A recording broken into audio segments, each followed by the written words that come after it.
Xocalı qətliamı törətmiş bir cani tövbə elədiyi halda Allah qatında bağışlanırsa mənə görə normal bir Allahdan söhbət getmir. Ədalətsizlik var ortada. İkinci məsələ. Heç bir Azərbaycan vətəndaşı dini inancına görə düşmənini qətliam törətmiş, soyqırım törətmiş bir vətəndaşı özünə din qardaşı olaraq görə bilməz.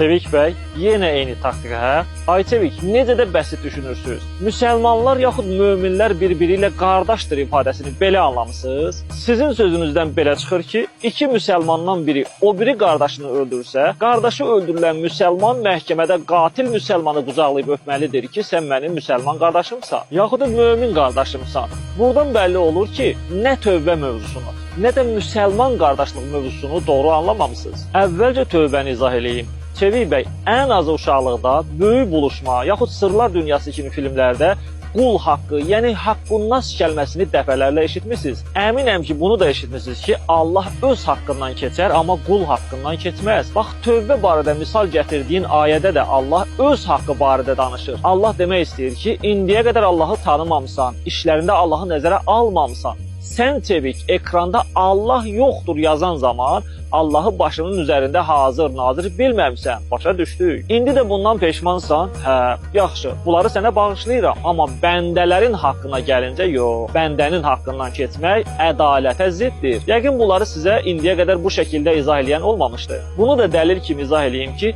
əgər tövbə bütün günahların, yəni həqqunnas günahların da bağışlanmağına şamil olsaydı, onda şəriətdə qan bahası, qisas, edam və digər bunun kimi anlamların mənası olmazdı. İndi isə müsəlman qardaşlığı mövzusuna gəlim. Əzizim, möminlər bir-biri ilə qardaşdır ifadəsi ümumi anlam daşıyır.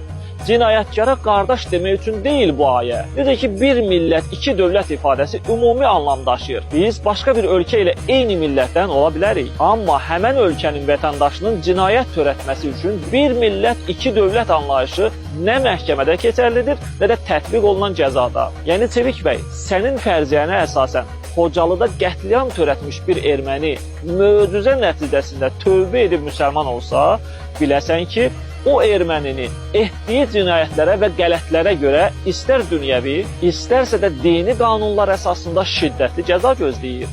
Görürsünüzmü? Siz düşündüyünüz kimi deyil əslində. Çevikin izləyicilərinə də tövsiyə edirəm ki, pafosa tez aldanmasınlar, təhlil etmədən emosiyaya qapılmasınlar. Biz Çevik bəylə təhqirsiz debat və müzakirə mühiti yaratmışıq. Bu müzakirələri diqqətlə izləyin ki, həqiqətlərə ayıq gözlə baxa biləsiniz. Görüşənədək.